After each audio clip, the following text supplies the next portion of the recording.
예, 오늘 본문은 너무나도 많은 전달이 됐던 혹은 많이 소개가 되었던 그러한 갈멜산의 전투 내용입니다.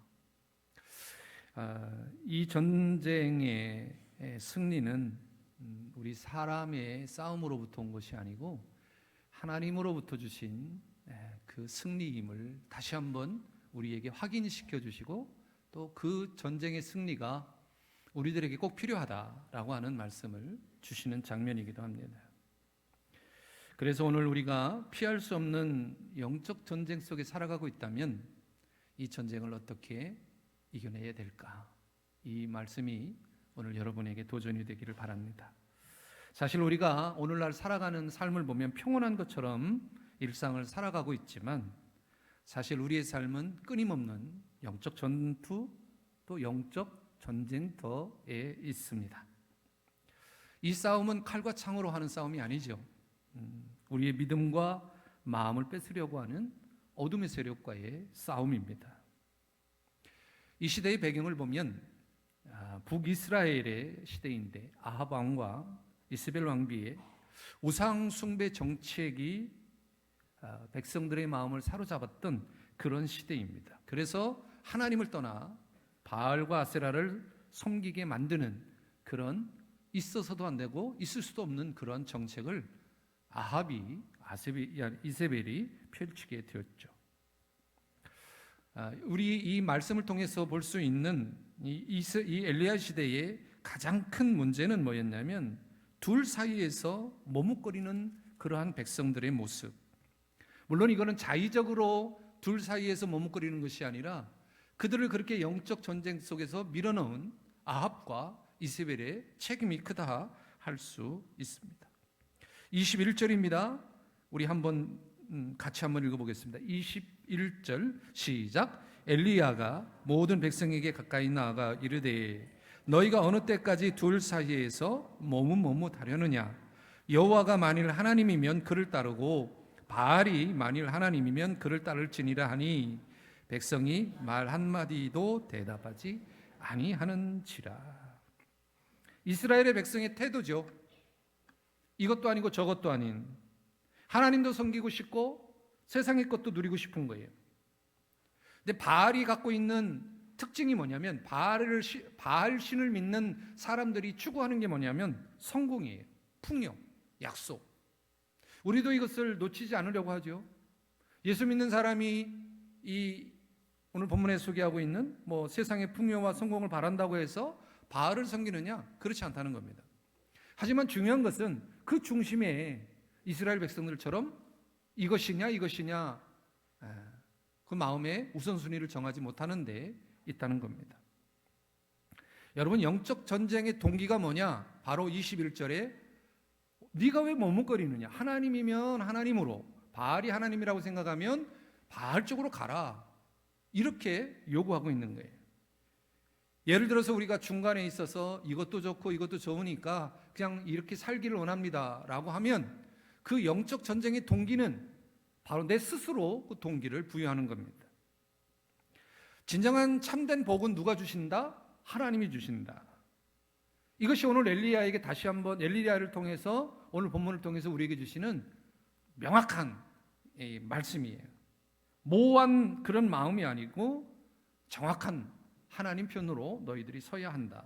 오늘 이 갈멜산 전투의 목적은 바로 이렇게 이것도 아니고 이것도 아닌, 이것도 갖고 싶고 이것도 갖고 싶고 머물러 있는 그들을 향해서 이야기하는 것이고, 또 그들에게 진정한 참신이 누구인가를 알려주는 그런 장면입니다. 모호한 것, 양다리 걸치고 세상을 따라가려고 하는 이런 모호한 마음을 엘리야는 너무나도 잘 알고 있습니다. 그래서 엘리야는 이 모호함을 깨기 위해서, 그리고 진정한 참신이 누구인가, 하나님이 어떤 분인가를 증명하기 위해서 목숨을 건 대결, 즉 갈멜산 전투를 제안합니다. 오늘 본문을 보니까 22절에 이렇게 이야기합니다. 엘리야가 백성에게 이르되 여호와의 선지자는 나만 홀로 남았으나 바알의 선지자는 450명이로다. 이제 이후에 영적 전쟁이 일어납니다. 450명의 바알의 선지자들이 몸을 자해하고 하루 종일 뺑뺑 돌지만 결국은 그들이 이뤄내는 것은 아무것도 없어요. 그래서 우리가 본론을 보면서 이 갈멜산의 대결 중에 어떤 신이 정말 참신인가의 증명을 우리는 함께 보고자 하는 겁니다. 엘리야가 바알 선지자 450명과 맞선 갈멜산 대결은 하나님이 누구인가, 바알이 누구인가를 명확히 가려내는 그런 시금석이라 할 수 있죠. 그래서 이 대결은 사실 세 단계로 진행이 되어 있습니다. 그 첫 번째, 바알의 무능함을 바알은 이야기합니다. 이 바알의 무능함이라고 하는 것은 인간의 노력은 한계가 있다. 즉 바알 선지자들이 자신이 믿는 바알을 향해서 이 지금 차려져 있는 이 제단과 이 상황 속에서 이 어떤 문제에 놓여 있는 이 문제를 가지고 해결해 줄 것을 이야기하죠. 바알 선지자들은 이 엘리야의 제안에 따라서 불이 붙이지 않는 제물을 놓고 기도합니다. 아침부터 정오까지 바알이여 우리에게 응답해 달라고 소리칩니다. 그러나 성경은 그 어느 곳도 이들의 응답이 있었다 소개하지 않습니다. 사사기 10장 14절 우리 같은 마음으로 함께 합독하겠습니다. 시작. 가서 너희가 택한 신들에게 부르짖어 너희의 환난 때에 그들이 너희를 구원하게 하라 하신지라. 이 구절, 특별히 사사기 10장의 말씀은 사람이 스스로 세운 신앙이나 우상의 그 무력함을 강조하는 말씀이에요. 이 엘리야의 시대나 사사기 시대나 영적 전쟁이 심했던 것은 마찬가지였습니다. 하나님을 떠나서 우상을 섬기는 그들에게 하나님은 분명하게 그 메시지를 전하죠. 너희들이 믿어야 할 것은, 따라야 할 것은 나다라고 말씀합니다. 너희들이 아무리 그들에게 부르짖었지만 그들이 너희를 구원하지 못할 것이다. 그들을 구원할 자는 바로 나다라고 이야기를 합니다. 바알 선지자들이 450명이 계속해서 자해를 합니다. 그리고 돌아가면서 소리를 칩니다. 아무리 봐도 응답이 없어요. 이것을 보면서 우리들이 깨달아야 될 것은 뭐냐면 진정한 참된 신은 하나님이다라는 거죠. 우리가 신앙 가운데 열심만을 갖고는 그 신앙이 유지될 수 없다는 거예요. 그들의 열심을 보면 미친 듯이 그 제단 주변을 춤을 춥니다. 심지어 피를 흘리면서 칼과 창으로 자신의 몸을 자해하는 극단적인 행동도 보여줍니다. 그러나 어떻습니까? 아무리 열렬히 부르짖어도 아무 소리도, 아무 응답하는 자도 없었다는 거예요. 인간이 아무리 간절하고 육체적인 노력을 하더라도 생명이 없는 우상은 결코 참된 응답을 줄 수 없습니다. 세상이 약속한 성공, 풍요, 우상이 주는 것이 아니고 하나님만이 주실 수 있는 거예요. 우리가 이것을 착각하면 안 된다는 거예요. 우리에게 진정한 평안을 줄 수 없는 것은 세상의 우상입니다. 그러나 우리에게 진정한 평안을 줄 수 있으신 분은 오직 하나님 한 분이십니다. 오늘 엘리야를 통해서 우리에게 주시는 그 첫 번째 바알의 무능함, 이것을 통해서 참 하나님을 알게 하셨다는 거예요. 두 번째, 우리가 오늘 본문에서 볼 수 있는 것은 엘리야의 믿음의 확증인 겁니다. 엘리야는 자기가 하는 것이 아무것도 없었어요. 오직 하나님의 능력으로 이 일을 해냅니다. 바알 선지자들이 지쳐 쓰러집니다. 아침부터 정오까지 뛰었으니 얼마나 지쳤겠습니까? 그렇잖아요. 하지만 그렇게 쓰러져 있을 때 엘리야는 참된 신앙의 모습을 보여주죠. 30절부터 시작되는 말씀, 엘리야는 무너진 여호와의 제단을 야곱의 12지파를 상징하는 12돌로 다시 쌓습니다. 왜 이렇게 쓸까? 아마도 엘리야가 이스라엘의 정체성을 회복하고 싶고 그 제단을 통해서 하나님의 역사를 경험케 하기 위함이었습니다. 또 한 가지는 오직 여호와만이 이스라엘의 하나님이심을 선포하는 행동이 그 제단을 다시 재건하는 거였어요. 더 나아가서 이 엘리야의 이 방법은 하나님만이 참 하나님이신 것을 믿게 하기 위한 그 방법이 우리의 상식과 이해를 뛰어넘는 방법을 택하게 되죠. 물로 시험하는 방법이었습니다. 엘리야가 이제 사람들이 궁금할 거 아니에요. 바알 선지자들이 아침부터 정오까지 그렇게 했는데도 안 되니까 사람들의 생각은 아마도 성경에 나오지 있지는 않지만 이런 생각을 했을 거예요. 야, 이 숫자적인 450명이 했는데 너 혼자가 감히 할 수 있겠어? 이런 생각을 할 수도 있어요. 그렇지 않습니까? 사람의 수를 따지면 450명 대 1이에요. 그러면 싸워서 이길까? 라는 생각을 해보게 될 수도 있다. 아마 엘리야가 이것을 이제 뭐라고 표현합니까? 그들의 의심할 여지를 없애기 위해서 그 물을 붓게 되는 거죠. 4통씩 3번 부었다. 그러니까 즉 12번을 부었다라는 겁니다. 위에서 12돌을 쌓아서 제단을 만든 것과 12통을 부었다고 하는 것은 완전수예요. 이것은 하나님을 상징하고 또 하나님의 통치를 상징하는, 하나님의 나라를 상징하는 겁니다. 또 한 가지는 이 방법이 인간의 속임수나 우연으로 불을 붙일 가능성을 완전히 배제해버리는 그러한 방법이라 할 수 있는 거예요. 그러면 누가 할 수 있느냐? 하나님만 할 수 있다. 봐라, 너희들이 아침부터 이렇게 노력했지만 변화가 된 게 있었나? 그러나 너희들이 생각할 수 없는 방법으로 하나님은 이렇게 하실 것이다. 오직 하나님의 전능하신 능력만이 이것을 할 수 있다. 하박국 2장 4절에 보라, 그의 마음은 교만하여 그 속에서 정직하지 못하나 의인은 그의 믿음으로 말미암아 살리라. 하박국의 이 선포는 엘리야가 보여준 불가능한 속에서 순전한 믿음을 설명하는데 아주 적합한 그러한 말씀이라 할 수 있어요. 여러분, 우리 인간의 시각으로 볼 때 젖은 제단에 불을 붙이는 것이 절대적으로 불가능합니다. 있을 수가 없는 거예요.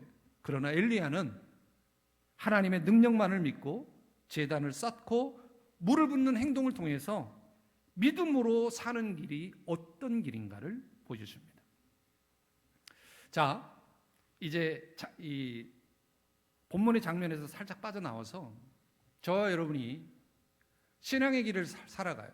예배하는 자로서 하나님의 능력을 구하는 자로서 살아간다. 우리가 그렇게 살고 있잖아요.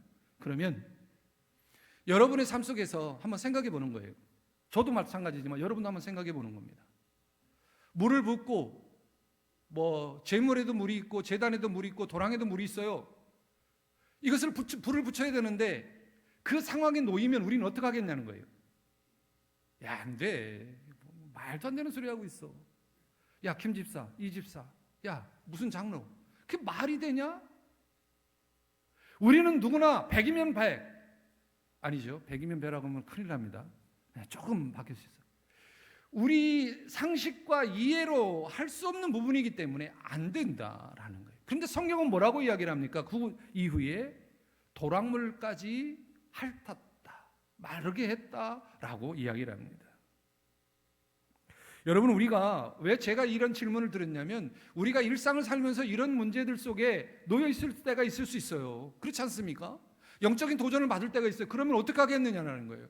그냥 낭망하고 좌절해서 절망해서 그냥 주저앉을 거냐? 아니면 엘리야처럼 내가 할 수 있는 것은 아무것도 없으나 하나님의 능력이 이것을 할 수 있습니다.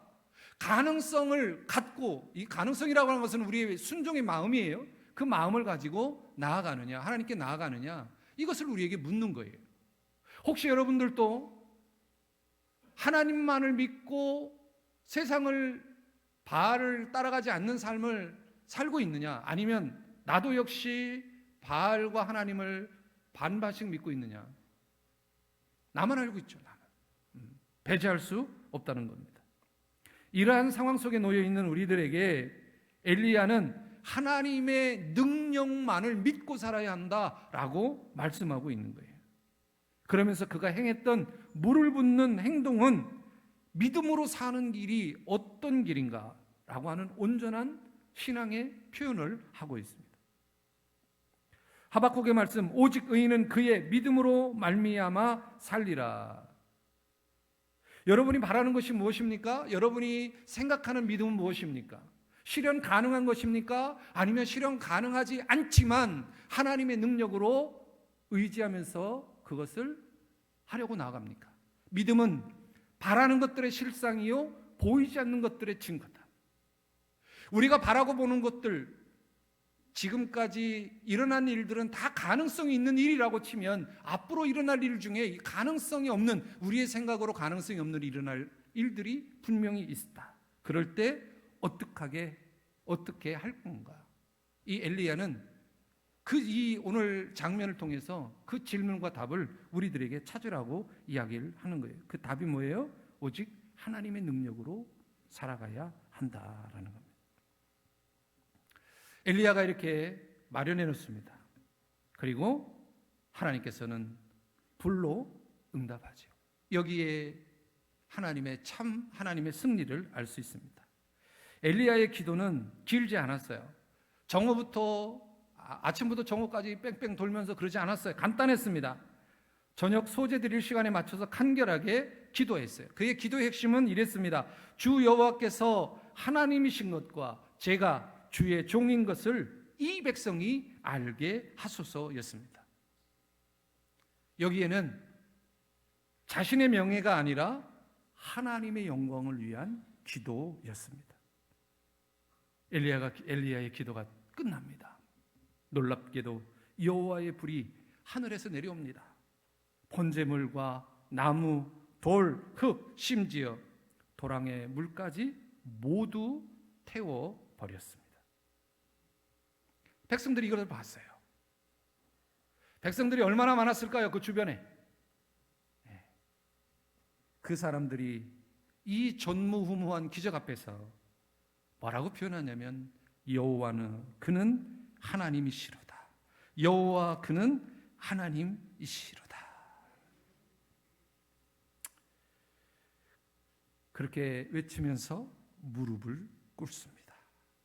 참 멋지지 않습니까? 본문에 보니까 엎드려 말하되, 엎드려 말했다는 건 뭐예요? 자기가 할 수 있는 최고의 표현입니다. 하나님께 엎드려 예배했다는 것은.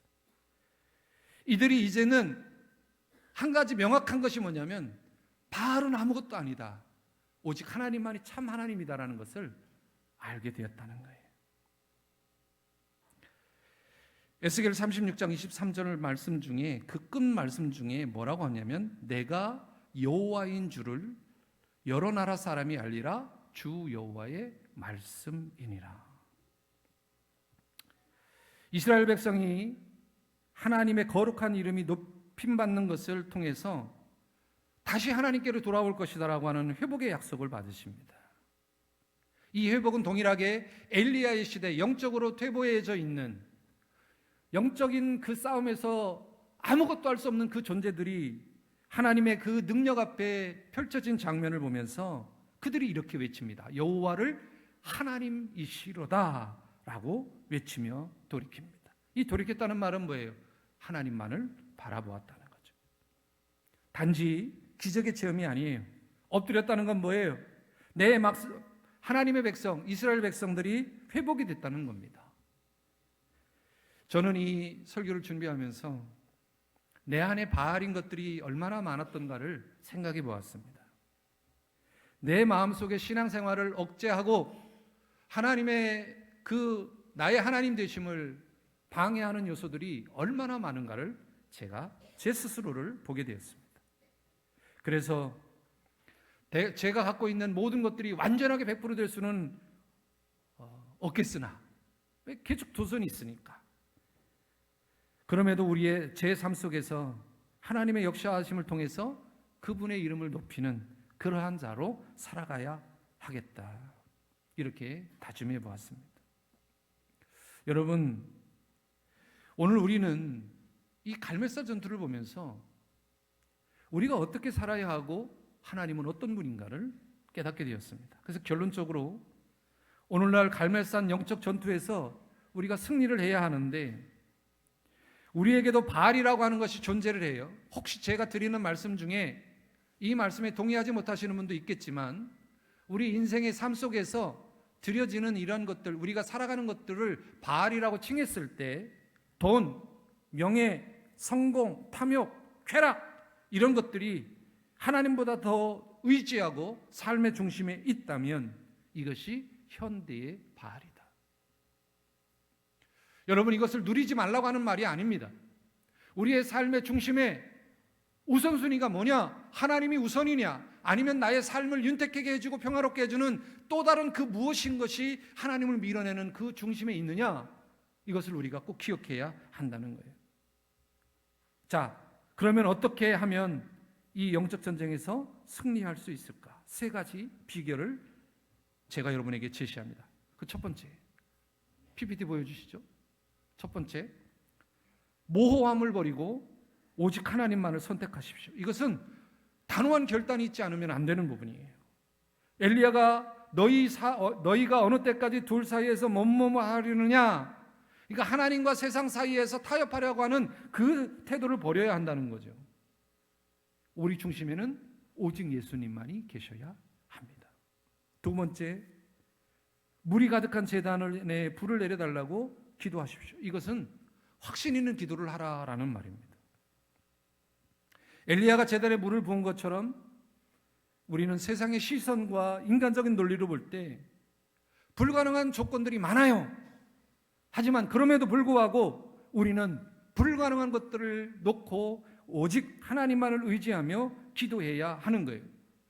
우리의 기도는 내가 원하는 것이 아니라 하나님의 영광을 나타내는 것을 목표로 할 때 그 경험을 하게 되는 겁니다. 하나님의 불같은 응답이 경험될 것이다. 마지막 세 번째, 하나님이 응답하셨음을 담대히 선포하시길 바랍니다.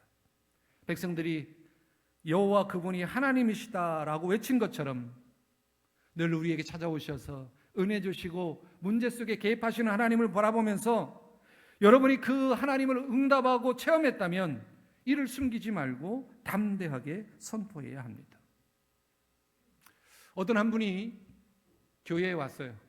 근데 왔는데 아무리 들어도 목사가 하는 얘기를 들어도 모르겠는 거예요.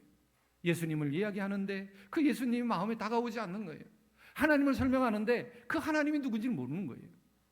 그러다 우연하게 옆에 있는 권사님하고 대화를 하게 됐어요. 근데 그 권사님이 그러니까 어제 있었던 이야기를 하는 거예요. 받은 은혜를. 그러면서 한동안은 이야기하다 울기도 하고 이야기하다 웃기도 하는데, 그런데 그 권사님이 이야기하는 예수님 하나님이 목사가 그렇게 힘을 주고 핏대를 올려서 설명하는 그 하나님은 몰랐는데 그 권사님이 이야기하는 하나님을 듣고 예수님을 듣고 마음에 감동이 오는 거예요. 권사님이 울을 때 같이 눈물이 나고 권사님이 뜨거워할 때 마음이 뜨거워하고, 그 권사님이 무슨 삶을 살았어요? 증인의 삶을 산 거예요. 여러분, 제가 여러분들에게 설교하는 것은 여러분들이 그 증인의 삶을 살기를 원하는 마음으로 대표를 해서 드리는 거예요.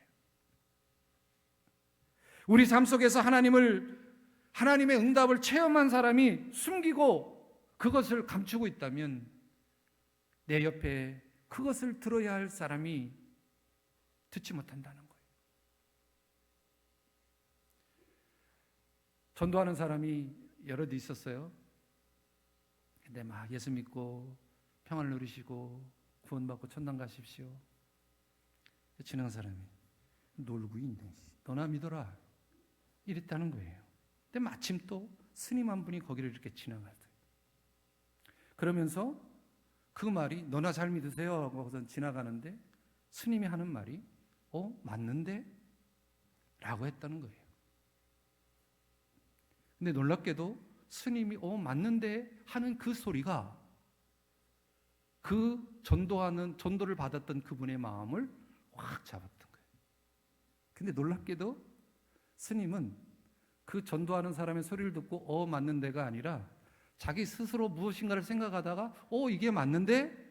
라고 한 이야기를 전도를 당한 사람이 그 소리를 들었다는 거예요. 정말 아이러니하지 않습니까? 그런데 하나님은 이렇게 전도를 이런 미련한 방법을 통해서라도 한 영혼을 구원하시고 그 인생을 책임지신다는 거예요. 저와 여러분이 하나님을 의지하고 살아가고 있다면 여러분이 증인의 삶을 살아야 합니다. 오늘 우리가 이 자리에서 예배를 드리고 세상에 나가잖아요. 그런 갈멜산의 전투와 같은 영적 전쟁을 하고 있어요. 직장에서, 관계 속에서, 교회에서, 가정에서. 그러면 우리는 어떻게 해야 될까? 가장 먼저는 하나님이 주신 지혜를 얻어야 합니다. 엘리야가 자기 방법대로 제단에 제단을 쌓고 제단에 제물을 올리고 장작을 올리고 제물을 올리고 도랑 파서 물을 보고 거기에 물을 부었을까요? 그것보다는 하나님이 주신 지혜를 가지고 그것을 했을 거라는 거예요. 또 한 가지는 이렇게 해도 하나님은 능력을 펼치셔서 이 제물을 태우실 것이라고 하는 확실한 믿음이 있었던 겁니다. 그리고 그는 그 경험을 통해 세상에 나아가게 됐죠. 여러분, 이후에 엘리야가 어떤 일들이 일어납니까? 이 영적 전쟁 이후에 그는 다시 연약한 인간으로 돌아가요. 이사벨의 한마디에 그는 꽁지 빠지게 광야로 갑니다. 그래서 정말 이것보다도 낮은 이 나무 밑에 앉아서 쉼을 취하죠.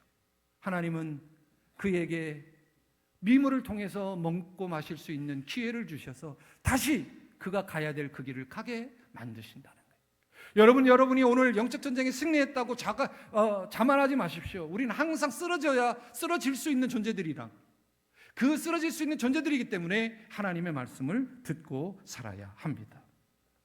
여러분, 갈멜산의 승리는 내가 싸우는 것이 아니고 하나님이 싸우신 것임을 여러분 믿으시길 주님의 이름으로 축원합니다. 그래서 오늘 우리가 갈멜산에서 오직 여호와만이 참 하나님이심을 삶에서 증명하고 승리의 찬양을 외치는, 그래서 내 가족이, 우리의 가정이, 우리의 기업이, 섬기는 공동체가 주님 때문에 행복하고 아름다운 그러한 공동체가 되기를 애쓰고 노력하는 여러분이 되시기를 주님의 이름으로 축원합니다. 기도하겠습니다. 사랑이 많으신 우리 아버지 하나님, 은혜와 사랑을 감사드립니다. 오늘도 저희들을 사랑하셔서 믿음 안에 거하게 하시고 그 뜻대로 살아갈 수 있게 도우시니 감사합니다. 이 시간 하나님 말씀, 하나님의 은혜, 하나님의 충성을, 하나님을 향한 우리의 믿음이 되지 않도록 도와주옵소서.